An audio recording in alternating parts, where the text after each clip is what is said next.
ஒரு நகரத்தின் தற்போதைய மக்கள் தொகை 64,000. ஆண்டுதோறும் 1/2% மக்கள் தொகை அதிகரித்தால் 3 ஆண்டுகளுக்கு பிறகு மக்கள் தொகை என்னவாக இருக்குன்னு கேக்குறாங்க. பெர்சன்டேஜ்ல இந்த மாடல் சம் கேட்டாங்களா? ஃபர்ஸ்ட் எத்தனை இருக்கு? 64,000. 64,000 இன்ட்டு ஸோ இங்க 2.5%, அதாவது 2.5%, 2/1/2ங்கிறது 2.5%. பேசிக்கா அந்த நகரத்தோட மக்கள் தொகை பார்த்தோம்னா 100%. அப்ப 100 பிளஸ் 2.5 102.5%. ஸோ இந்த 102.5%, 102.5%க்கு 100 இன்ட்டு 3 டைம், ஏன்னா இங்க 3 வருஷம் சொல்லியிருக்காங்க. அப்ப இந்த வேல்யூ 3 டைம் 102.5 வகுத்தல் 100 இன்ட்டு 102.5 வகுத்தல் 100.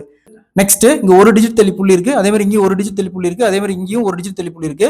ஸோ இந்த மாதிரி புள்ளி இருந்துச்சுன்னா பெருக்கல்ல ஒரு ஜீரோக்கு இந்த புள்ளிக்கு அப்படியே டேரக்டா கேன்சல் பண்ணிக்கலாம். மொத்தம் 3 புள்ளி இருக்கு, அப்ப 3 ஜீரோ அப்படியே போயிடும், அந்த புள்ளியும் அப்படியே போயிடும். அப்ப இங்க என்ன இருக்கும்? 1025.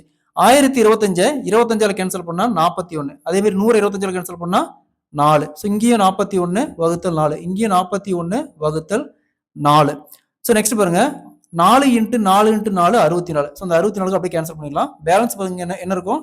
41 இன்ட்டு 41 இன்ட்டு 41 அப்படியே பெருக்கணுமா 68,921. அப்ப 3 ஆண்டுகளுக்கு பிறகு அந்த நகரத்தின் மக்கள் தொகை 68,921. Option B is the correct answer. இதே மாதிரி இந்த சம் பாருங்க, ஒரு நகரத்தின் மக்கள் தொகை 90,000.